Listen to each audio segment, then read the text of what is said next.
The autumn sun cast long shadows across the dusty road as Katherine Winters pressed her trembling fingers against the raised scars on her cheek, wondering if coming to Wyoming Territory in 1875 was the biggest mistake of her 22 years. The stagecoach had finally stopped in Promise Creek after 3 grueling days of travel, and now she stood alone, clutching her single valise, her future husband nowhere to be seen.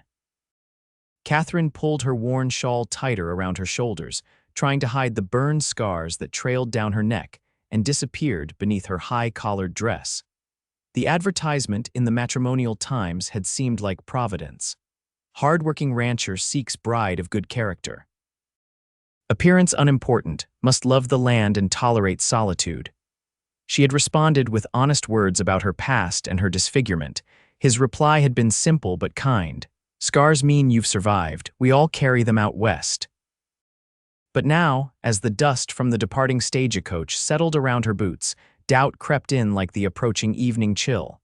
The promised escort, a Mr. Henry Fletcher, hadn't appeared. Miss Winters. A deep voice startled her from behind. Katherine turned, instinctively angling the unscarred side of her face toward the stranger. He was tall, with shoulders broadened by years of labor, his face weathered by sun and wind. Dark hair curled from beneath a wide-brimmed hat, and eyes the color of a summer storm regarded her with undisguised curiosity. "Yes," she said, her voice barely audible, "I'm Heath Morgan." He removed his hat, revealing more of that unruly hair. "Jacob Morgan's neighbor." "He asked me to fetch you as he's laid up with a broken leg." Katherine's heart sank. Her betrothed couldn't even meet her. "I see. Is it serious?" "Serious enough that he can't ride, but he'll mend." Heath's eyes flickered to the scar on her face, then away, but not with the revulsion she'd grown accustomed to seeing. "His place is about 2 hours' ride from town. We should get moving if we want to make it before dark." Katherine nodded, suddenly aware of the curious glances from townsfolk on the boardwalk. Of course. Heath loaded her valise onto his wagon, then offered a hand to help her up. Katherine hesitated before accepting it, feeling the calluses on his palm as she climbed aboard. She sat stiffly, keeping her scarred side away from him. They rode in silence for several minutes, the wagon creaking beneath them as they left the small settlement behind. The vast Wyoming landscape opened around them, rolling grasslands that stretched toward distant mountains, painted in shades of gold and purple by the setting sun. "Beautiful, isn't it?" Heath finally said, gesturing to the panorama. "Yes," Katherine admitted, allowing herself to truly look at her surroundings for the first time. "It's like nothing I've ever seen." "Where are you from, Miss Winters?" "Philadelphia," Heath nodded. "City girl." "I was a seamstress," she said defensively. "I'm not afraid of hard work." A half smile lifted the corner of his mouth. "Good, because out here, hard work is the only kind there is." As they traveled, Heath pointed out landmarks: a ridge where the Cheyenne had once camped, a creek that never ran dry even in the worst drought, a stand of cottonwoods that marked the boundary of his own ranch. "You know this land well," Katherine observed. "Born and raised on it," Heath replied, pride evident in his voice. "My pa staked his claim when this was still unorganized territory, taught me every hill and valley before I could properly ride." The wagon hit a rut, jostling them both. Katherine's hand flew to her face, an old habit to shield her scars from view. Heath noticed the gesture but said nothing. As the sky darkened, Heath lit a lantern that hung from the wagon's frame. The warm glow illuminated their path and cast dancing shadows across Katherine's features. She felt exposed in the light, unable to hide. "Jacob told me you were honest in your letters," Heath said suddenly. "Said it was refreshing." Katherine stiffened. "Did he tell you everything then?" "He mentioned you'd been through hardship, said you'd been scarred in a fire. And yet he still agreed to marry me, sight unseen." Her tone was bitter. "He must be desperate indeed." Heath pulled the wagon to a stop so abruptly that Katherine had to brace herself. He turned to face her fully, his expression unreadable in the lantern light. "Miss Winters, Jacob Morgan is many things, stubborn as a mule and twice as ornery, but desperate isn't one of them. He owns one of the most prosperous cattle operations in the territory and turns down dinner invitations from every eligible woman in the county. Heath's voice was even but firm. If he chose you, it's because he saw something in your words worth knowing. Katherine felt heat rising to her face that had nothing to do with her scars. I apologize. That was unfair of me. Heath nodded and clicked to the horses to start moving again. Jacob lost his first wife to cholera 5 years back. He's not a man who makes decisions lightly, especially not about remarrying. They lapsed into silence again, but it felt less strained now. Katherine found herself studying Heath from the corner of her eye. His profile was strong, with a straight nose and a jaw shadowed by stubble. His hands held the reins with practiced ease, occasionally adjusting his grip or patting the neck of the nearest horse with natural affection. "There it is," Heath said eventually, pointing to a cluster of buildings in the distance. "The Morgan place."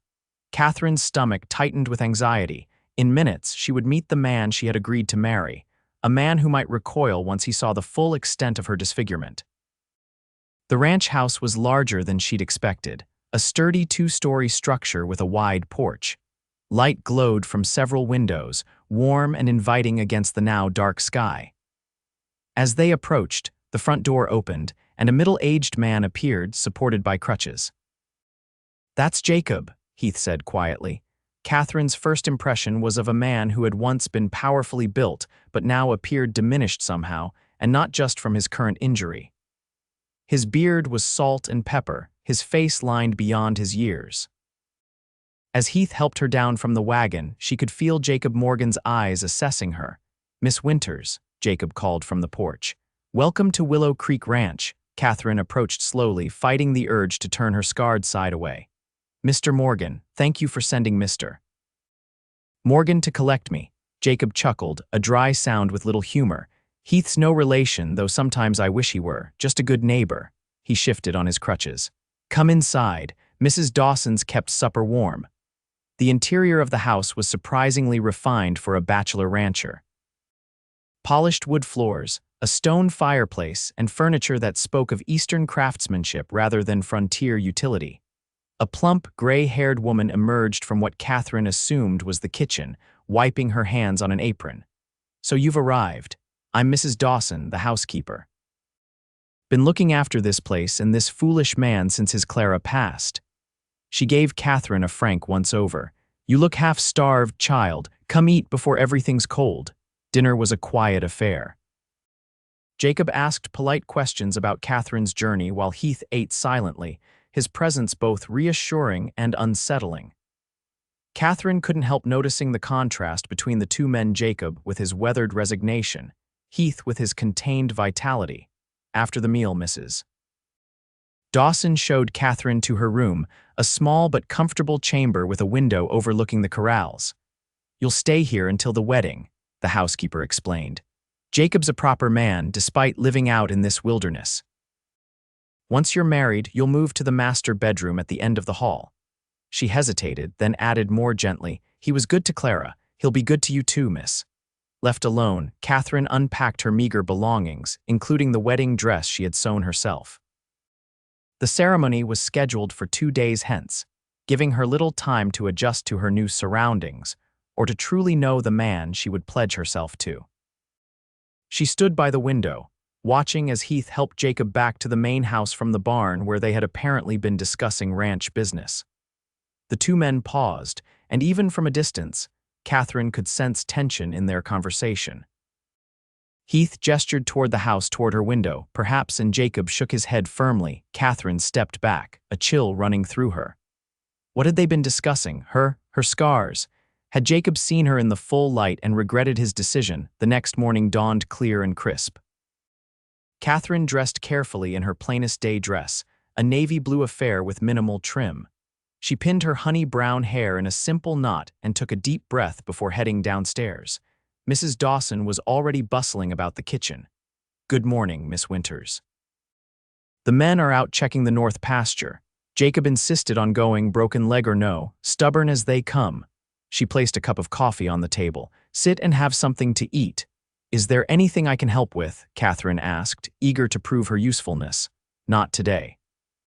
"Jacob says you're to rest from your journey and get acquainted with the house." Mrs. Dawson's expression softened. He wants you comfortable here.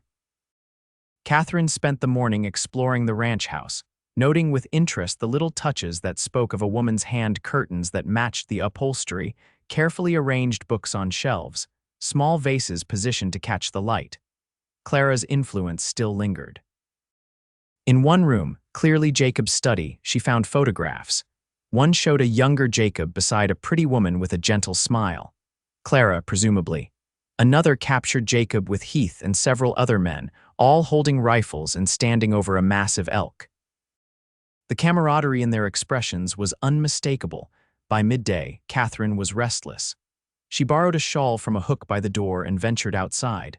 The autumn air was invigorating, carrying the scents of pine and sage. She walked toward a small grove of trees near a creek that ran behind the house, enjoying the solitude after the confines of the stagecoach and the watchful eyes in the house. "Miss Winters." Katherine startled at Heath's voice. He emerged from the trees, leading his horse. His shirt was damp with sweat, suggesting he'd been working hard all morning.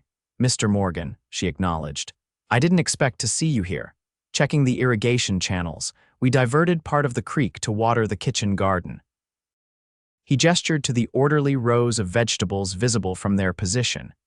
"Jacob's ahead of most ranchers that way, believes in growing what we can instead of buying everything from town."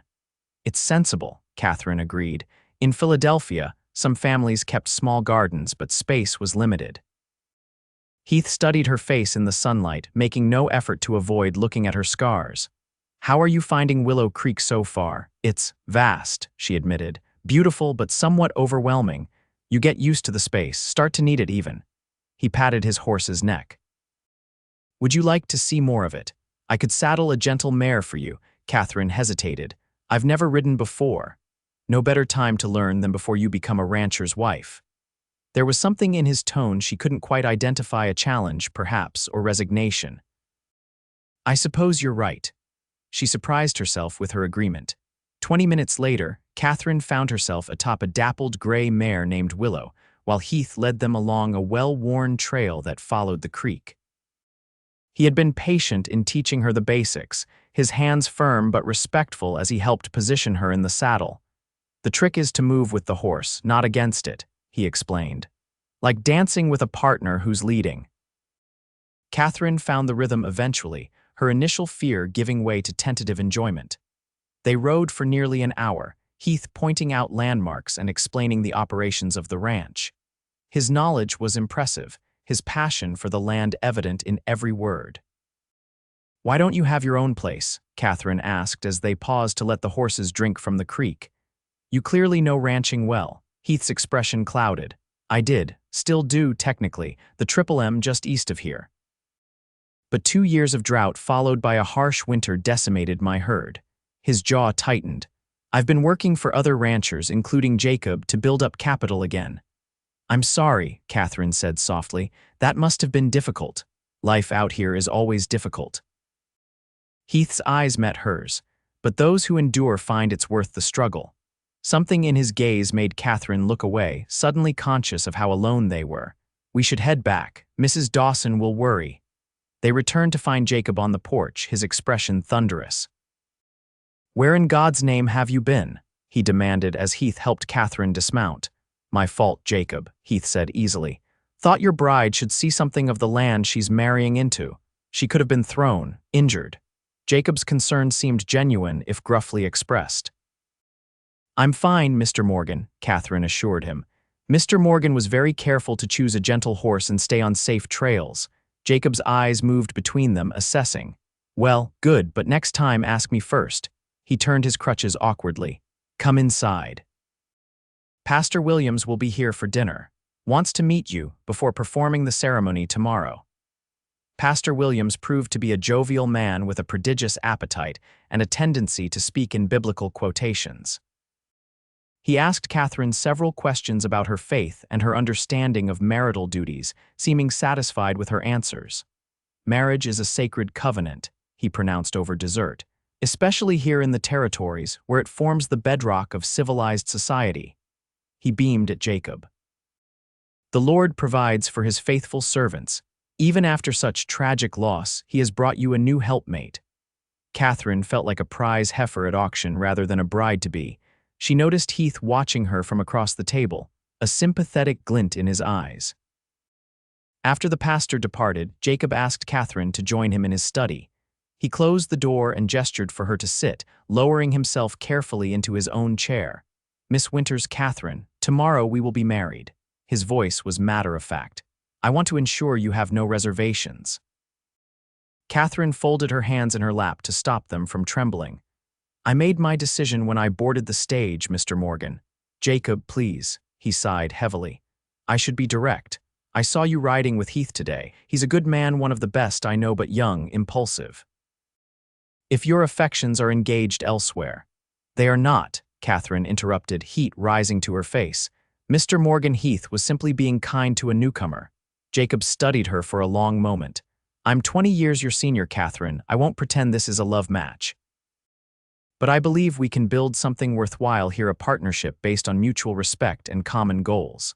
He gestured to his leg. "I'm not the man I was, even before this injury. I can't offer you passion, but I can promise security, kindness, and fidelity." The honesty in his words touched her. "That's more than many women ever receive, Jacob," he nodded slowly. "One more thing, your scars." He pointed to his own face. "I don't find them disturbing. We all carry marks from our past, though not all are visible."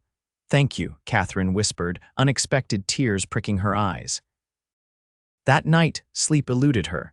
She stood by her window again, watching the moon cast silver light across the ranch yard. Movement caught her eye. Heath, walking alone toward the bunkhouse where the ranch hands slept. He paused, looking up at the main house, and for a moment, Katherine was certain he could see her watching. She stepped back quickly, heart racing with confusion. Tomorrow she would marry Jacob Morgan, a good man who offered her a new life. Yet it was his neighbor's face that followed her into troubled dreams. Morning brought chaos as wedding preparations overtook the ranch. Mrs. Dawson commandeered the kitchen, filling it with delicious aromas. Ranch hands in their Sunday best carried furniture onto the wide porch to make room for the ceremony inside. Katherine remained in her room, putting the final touches on her wedding ensemble. A knock at her door revealed Mrs. Dawson with a small package. "This came for you, dear." A wedding gift from Jacob. Inside the box lay a delicate silver locket on a fine chain. Katherine opened it to find it empty, waiting for memories yet to be made. The thoughtfulness of the gesture brought fresh tears to her eyes. "He's a good man," Mrs. Dawson said softly. "Not demonstrative like some, but steady as the mountains." "I know," Katherine replied, fastening the locket around her neck. It rested just above the beginning of her scars, a silent promise of a new chapter. Another knock came as Mrs. Dawson was helping Katherine with the buttons of her wedding dress. This time, it was Heath who stood in the hallway, his usual ranch clothes replaced by a dark suit that transformed him from rugged cowboy to handsome gentleman. "Jacob asked me to give you this," he said, holding out a small bouquet of wildflowers. "Said a bride should have something to carry." "Thank you." Katherine accepted the flowers, careful not to let their fingers touch. "They're beautiful." Heath's eyes traveled from the flowers to her face, taking in her appearance. "You look lovely, Katherine." It was the first time he had used her given name, and something in his voice made her breath catch. "Heath, I should go," he interrupted. "Guests are arriving." He turned abruptly and disappeared down the hall. The ceremony itself passed in a blur. Katherine stood beside Jacob in the ranch house parlor, surrounded by neighbors and ranch hands she had yet to meet. She spoke her vows clearly, accepted Jacob's ring, a simple gold band that had been his mother's, and became Mrs. Morgan in the eyes of God and Wyoming Territory. The celebration afterward was more lively than Katherine had expected. Tables laden with food filled the yard, a fiddler played cheerful tunes, and the ranch hands took turns dancing with any willing woman. Jacob, limited by his broken leg, sat contentedly watching the festivities, occasionally introducing Katherine to well-wishers. Mrs. Morgan. A young woman with auburn hair approached. "I'm Abigail Peterson from the neighboring ranch, so pleased to finally meet you. We've all been curious about who managed to catch Jacob's eye." "Thank you for coming," Katherine replied, uncomfortable with the scrutiny. "I heard you came from back east." Philadelphia, is it? How are you finding our wild country?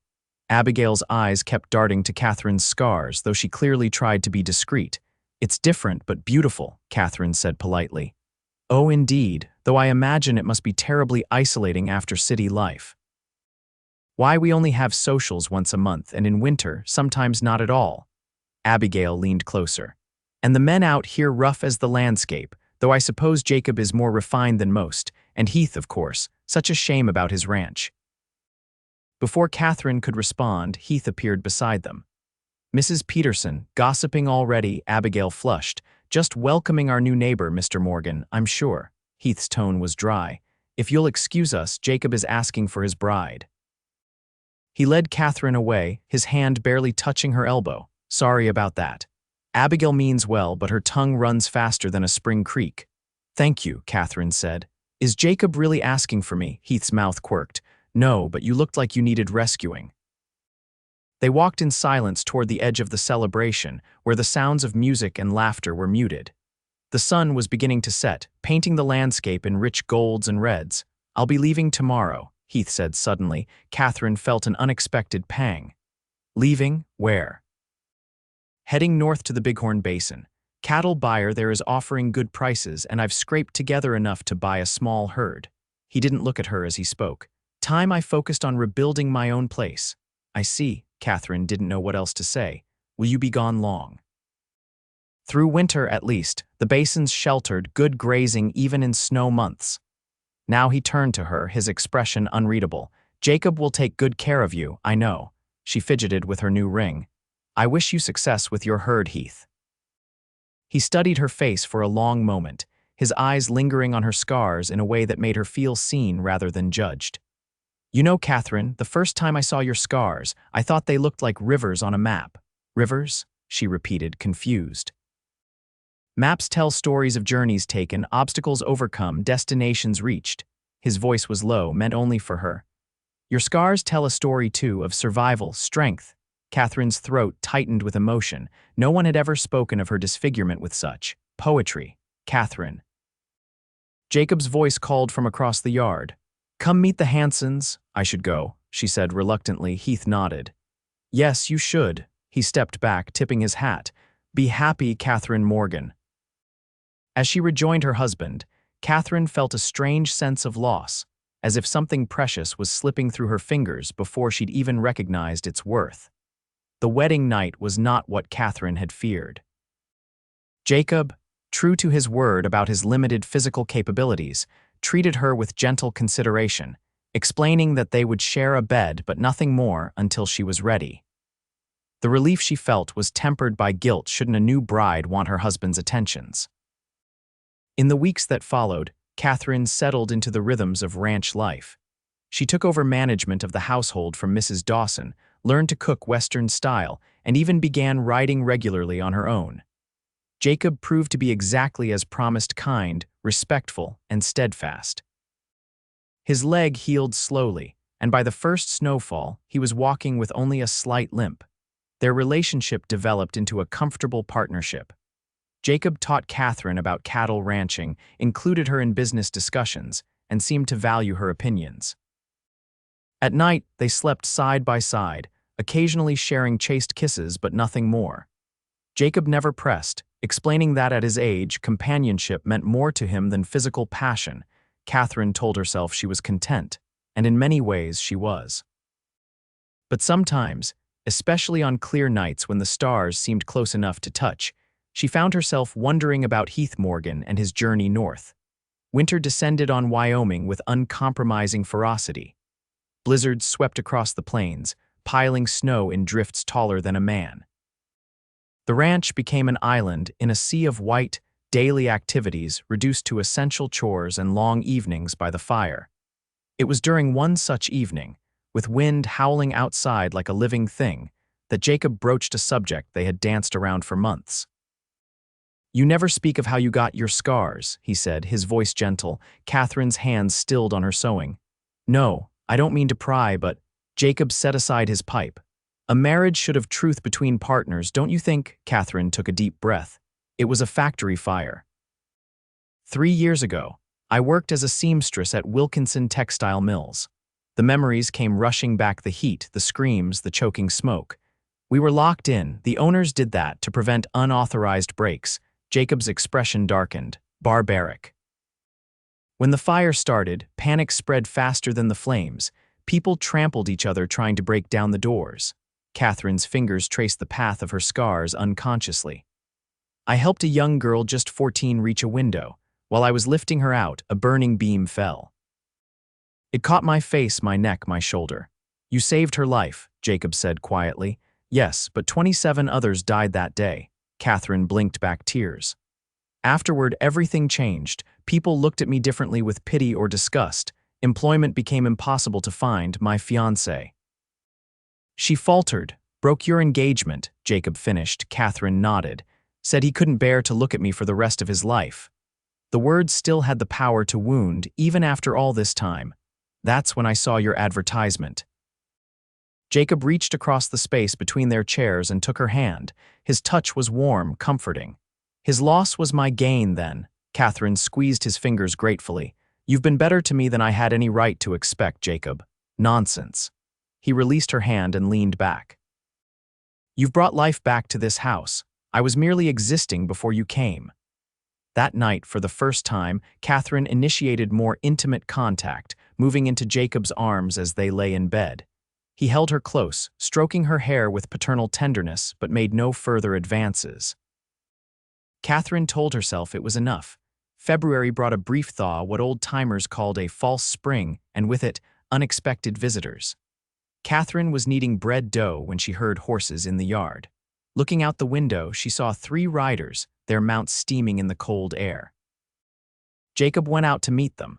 Through the window, Katherine saw him stiffen in recognition, then gesture toward the house. Wiping her hands on her apron, she moved to the door just as Jacob re-entered with the strangers. Katherine, Jacob said, his expression grave, these men have news. The leader of the group, a weathered man with a silver star pinned to his coat, removed his hat. Madam, I'm Marshal Bennett from Big Horn County. These are my deputies. What's happened? Katherine asked, dread pooling in her stomach. We're looking for survivors from a Cheyenne attack on a cattle camp in the basin, the marshal explained. 3 men killed, 1 missing. The missing man had papers identifying him as Heath Morgan. Property records show him owning land adjacent to yours. The room seemed to tilt. Katherine gripped the back of a chair for support. Heath, dead, not confirmed, madam, the marshal said carefully. His body wasn't among those recovered, but there was a lot of blood in his tent and signs of struggle. The Cheyenne took horses and supplies. Jacob's face had gone ashen. When did this happen? 4 days ago. We've been tracking the band but lost them in the mountains. Marshal Bennett sighed heavily.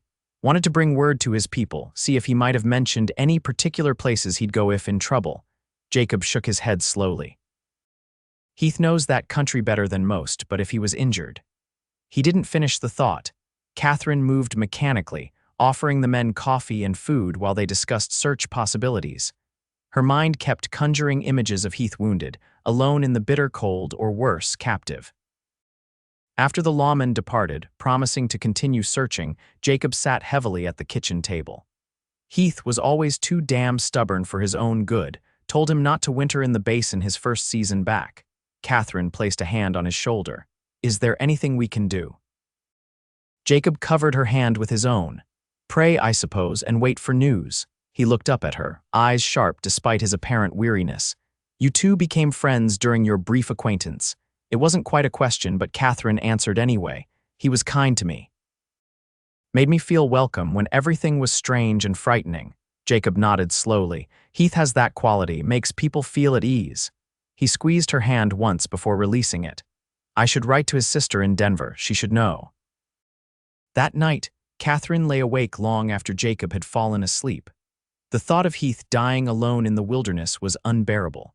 She remembered his words about her scars like rivers on a map and felt tears sliding into her hair. The following weeks passed in anxious waiting. Jacob sent men to join the search, but heavy snows in the mountains made progress impossible. By March, hope had dwindled to a fragile thread. Then, on the first truly warm day of spring, as Katherine was hanging laundry in the yard, she heard hoofbeats approaching. Shading her eyes against the sun, she made out a single rider coming slowly up the road. Something about the silhouette made her heart race. "Jacob," she called toward the barn where her husband was repairing tack. "Someone's coming." The rider drew closer, and Katherine dropped the sheet she was holding. Despite the distance, she would know that seat in the saddle anywhere. "Heath," she whispered, then louder. "It's Heath." She gathered her skirts and ran toward the approaching horseman, heedless of propriety. As she neared, she could see that Heath was slumped forward, one arm bound in a crude sling.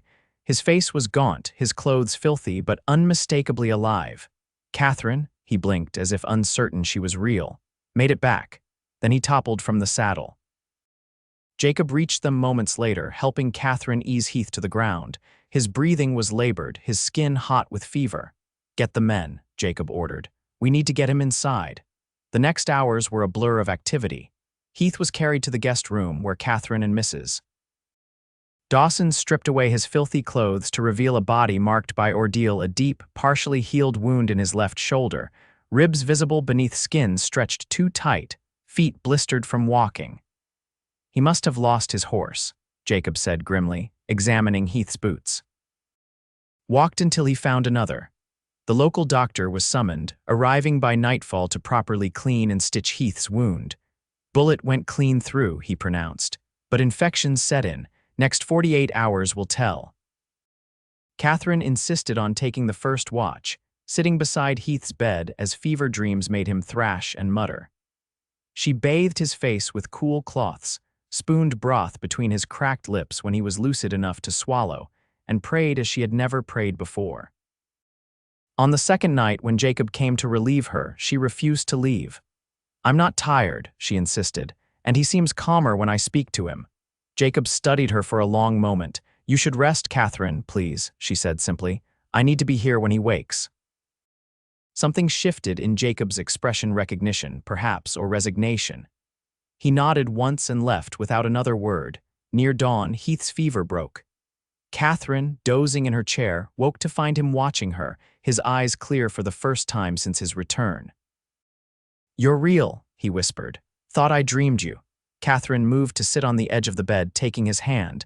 "We thought we'd lost you. The marshal came weeks ago." "Cheyenne raiding party," Heath confirmed weakly. "Not warriors, young men trying to prove themselves. Shot me when I tried to stop them taking the horses." He swallowed painfully. "Left me for dead. Managed to find shelter in a trapper's cabin, holed up there until I could travel." "You shouldn't have tried to come back so soon," Katherine scolded gently. "You could have died on the trail." A ghost of his old smile touched his lips. "Had to get back, had to see." His eyes held hers. "How are you, Katherine? Is married life what you hoped?" Before she could answer, Jacob appeared in the doorway. "Heath, welcome back to the land of the living." Heath's expression shifted, becoming guarded. "Jacob, sorry to impose." "Nonsense. This will always be your second home." Jacob approached the bed, standing behind Katherine. "You had us worried, my friend." The moment stretched between the three of them, weighted with unspoken truths. Finally, Jacob placed a hand on Katherine's shoulder. "Dawn's breaking. You should rest now that our patient is awake." Katherine hesitated, then nodded. "Of course." She squeezed Heath's hand once before releasing it. "Don't you dare take a turn for the worse while I'm sleeping." "Wouldn't dream of it, Mrs. Morgan," Heath replied, the formality a barrier erected between them. Over the following days, Heath regained strength slowly. Jacob insisted he stay at Willow Creek until fully recovered, an arrangement that created a strange tension in the household. Katherine continued to help with his care, but made sure she was never alone with him for long. Heath, for his part, spoke little, watching her with those storm-gray eyes that seemed to see too much. 2 weeks after his return, Katherine found Heath sitting on the porch, his injured arm still in a sling but otherwise looking more like himself. She hesitated in the doorway, a book clutched in her hands. "Mrs. Dawson said you were asking for something to read," she said by way of explanation. Heath looked up, squinting against the sunlight behind her. "Thanks, boredom's worse than the wound at this point." Katherine placed the book beside him and turned to leave. "Stay," Heath said quietly. "Please, it's a fine morning." After a moment's hesitation, she sat in the chair opposite his. They remained silent for several minutes, watching a red-tailed hawk circle lazily overhead. "Jacob's a good man," Heath said suddenly. "Yes," Katherine agreed. "He is. Are you happy, Katherine?" The directness of the question startled her. "I have a good life here," she answered carefully. Heath's gaze was penetrating. "That's not what I asked." Katherine looked down at her hands, at the wedding ring that still felt foreign on her finger. "Happiness comes in many forms, Heath. I have security, respect, purpose. And love." The word hung in the air between them. Katherine raised her eyes to his. "Jacob cares for me deeply, and you for him, of course." She stood abruptly. "I should check on dinner." Heath caught her wrist as she passed, his touch sending warmth cascading up her arm. "Katherine," she couldn't look at him. "Please don't." He released her immediately. "I'm sorry, that was inappropriate." Katherine fled inside, her heart hammering against her ribs. In the kitchen, she pressed cool hands to her flushed cheeks, trying to compose herself. What was wrong with her? She was a married woman, bound by sacred vows to a good, honorable man. These feelings for Heath were impossible, impermissible. That evening, after Heath had retired early and Mrs. Dawson had gone to her own small house behind the main residence, Jacob invited Katherine to join him in his study. He poured 2 small glasses of whiskey, offering one to her with a wry smile. "Not very ladylike, I know, but I think the conversation we need to have calls for it." Katherine accepted the glass with trepidation. "What conversation?" Jacob settled into his chair with a sigh. "About Heath." "About you, about us." Katherine took a sip of whiskey, welcoming the burn that momentarily distracted from her panic. "Jacob, he held up a hand. "Let me speak first, please." His expression was kind but serious. "When I placed that advertisement for a bride, I was honest about what I could offer: security, respect, a partnership. Not passion, not the kind of love young people dream about." "You've kept every promise," Katherine said earnestly. "Perhaps. But I've come to realize I've prevented you from finding something better." Jacob's eyes were sad.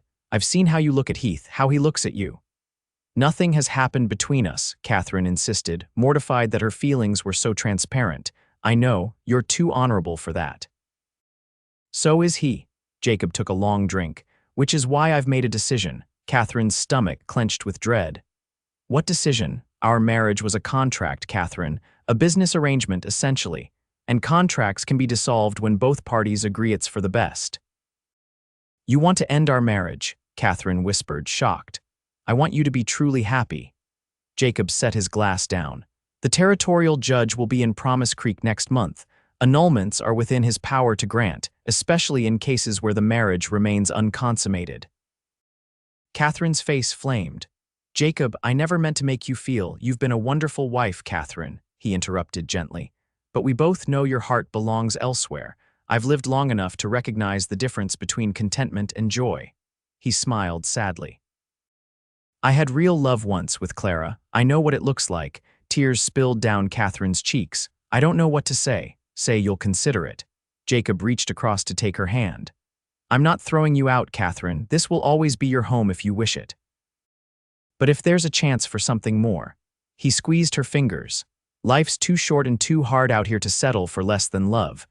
That night, Katherine lay awake for hours, Jacob's offer tumbling through her mind: an annulment, freedom. The possibility of a different future than the one she had resigned herself to. But what would that future hold?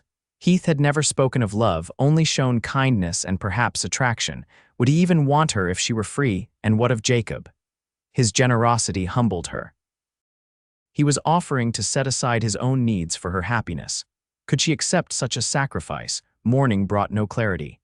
Katherine went about her chores mechanically, avoiding both Jacob and Heath. By afternoon, she needed escape and saddled Willow for a ride. The spring air was crisp but warming, the landscape awakening from winter's grip with tentative greenery. She rode without direction, letting the mare choose the path, and found herself at the creek where Heath had first taken her riding.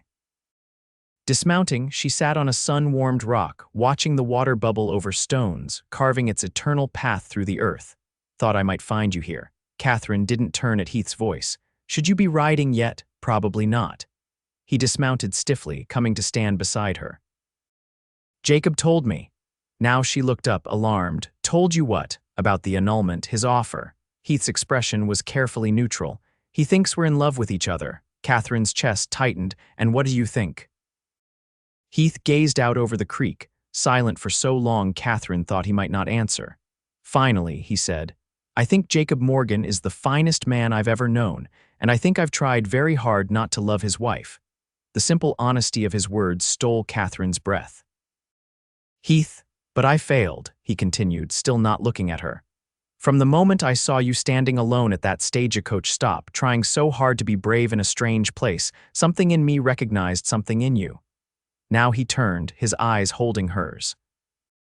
Your scars were the first thing I noticed, yes, but not because they repelled me, because they told me you were a survivor like me. Katherine stood, her legs unsteady. I never meant for this to happen, neither did I. Heath took a step closer. I left because I couldn't bear to watch you build a life with him, knowing I had no right to wish it were otherwise. And now, Katherine whispered, now I don't know what's right anymore. Heath's voice was rough with emotion. I love you, Katherine. God help me, I've tried not to, but I do. If Jacob truly means to release you, I would spend the rest of my life trying to be worthy of that chance. He paused, uncertainty crossing his features. If that's what you want. Katherine's heart felt too large for her chest, expanding with a joy she'd never expected to feel. It is, she said simply. It is what I want. Heath closed the distance between them, his hand coming up to trace the path of her scars with gentle fingers. These rivers led me home, he murmured, before lowering his mouth to hers. His kiss was tentative at first, then deepening as Katherine responded, her arms winding around his neck. When they finally broke apart, both breathing quickly, she rested her forehead against his chest. What now? She asked. Now we talk to Jacob, Heath said, his voice solemn. Together. We owe him that much honesty, at least. The conversation that evening was difficult but necessary. The three of them sat in Jacob's study, speaking truths long left unvoiced. Jacob's resignation was tinged with sadness but no bitterness. I knew when I asked Katherine to marry me that I was being selfish, he admitted. A young woman deserves more than I could give. I just didn't expect my own best friend to be the one to show me how much more. I never meant to betray you, Heath said, his face lined with guilt. If you want me to leave and deprive Katherine of her happiness, what kind of man would that make me? Jacob shook his head. No, what's done is done. The heart chooses where it will. He looked between them. I only ask that you give the gossips time to find something else to talk about before making your intentions public. The judge won't be here for 3 weeks. We can maintain appearances until then. You're a better man than most, Jacob Morgan, Katherine said softly. No, he replied with a small smile.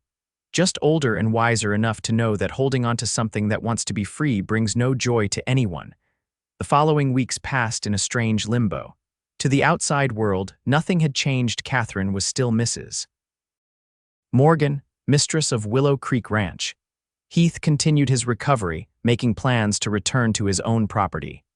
Only in private moments, a touch of hands when passing in the hallway, a shared glance across the dinner table did their true feelings surface.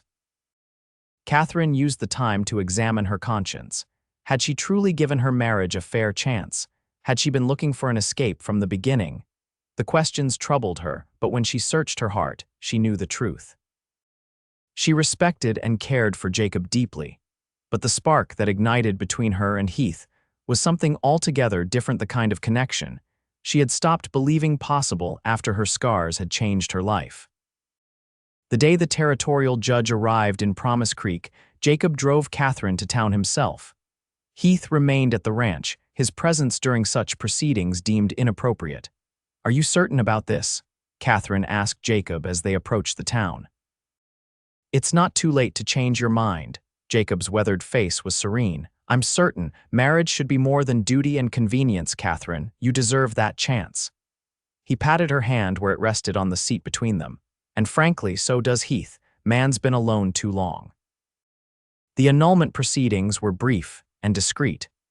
Judge Patterson, an old acquaintance of Jacob's, asked few questions beyond establishing that the marriage had never been consummated and that both parties consented to dissolution.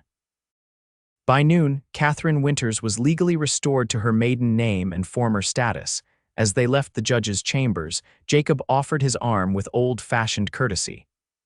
"One last time as your husband," he explained with a sad smile. "Allow me that." Katherine took his arm, blinking back tears. "Thank you, Jacob, for everything. Be happy, Katherine. That's all the thanks I need." His eyes were bright with unshed tears of his own. "Now, shall we collect your things from the hotel and head home? I imagine someone's getting mighty anxious by now." They returned to find Heath pacing the porch, his face lighting up at the sight of them. Jacob drove the wagon into the yard and helped Katherine down before addressing them both. "It's done. Judge Patterson sends his regards, Heath." Jacob straightened his shoulders. "Now, if you'll excuse me, I have some business to attend to in the north pasture." As he walked away, Katherine called after him, "Jacob, will you join us for dinner?" He turned, his expression softening. "Not tonight, I think. You two have plans to make." With a tip of his hat, he continued toward the barn. Heath moved to Katherine's side, taking her hand in his. "Is it really done?" "Yes." She looked up at him, still scarcely believing this new chance they'd been given, though it feels strange, unreal. "I know." Heath squeezed her fingers. "We should give Jacob time, space." He glanced toward the ranch house. "Maybe I should take you to my place, start fresh." Katherine nodded. "I'd like that." Heath's ranch, the Triple M, had suffered from his long absence. The main house was sound but sparse, lacking the feminine touches that made Willow Creek feel like a home. But as Heath showed Katherine around, his pride in the place was evident in every word. "It's not much compared to Jacob's spread," he apologized, "but the land's good. With care and time, it could be something real fine." "It's already something fine," Katherine assured him, seeing not the worn furnishings and empty rooms but the potential the future they could build together. They were married 2 months later, after a proper courtship that raised eyebrows among some neighbors but was accepted without comment by most. The frontier had its own moral code, pragmatic and forgiving of arrangements that made survival more likely. Jacob stood as Heath's best man, his public blessing silencing the worst of the gossips. Their wedding night was everything Katherine had once feared she would never experience: tender, passionate, a true union of bodies and hearts. Heath kissed every one of her scars, tracing their paths with reverent fingers, calling them his maps to treasure. "These led me to you," he whispered against her skin. "How could I not love them?" In the years that followed, the Triple M flourished under their joint care. Katherine planted a garden, started a small orchard, and eventually turned one of the empty bedrooms into a nursery for their son, named Jacob in honor of the man whose generosity had made their happiness possible. The elder Jacob remained their closest friend and neighbor, a beloved uncle to their children. He never remarried, but seemed content with his role as patriarch of the extended family they created together. On the 5th anniversary of their wedding, Heath presented Katherine with a special gift: a map of Wyoming Territory, beautifully framed, with 3 properties marked in gold ink: Willow Creek Ranch, the Triple M, and a new parcel of land they had recently purchased together. "Our empire," he joked, but his eyes were serious as he traced the connections between the properties. "Look how they're linked by these rivers, like the ones on your face that first made me love you." Katherine touched the scars that had once been her greatest shame, now worn with pride. "Maps leading to love," she murmured, remembering his words from long ago. "The best journey I ever took," Heath said, pulling her close, "and one I'm grateful to continue every day." As the Wyoming sun set beyond their window, painting the land in hues of gold and purple, Katherine thought of the frightened young woman who had stepped off a stagecoach years ago, scarred and alone. How could she have known that those very scars, which had brought her so much pain, would ultimately guide her to this, a love deeper and truer than anything she could have imagined, on a frontier that had become not just her home, but the canvas for her greatest happiness?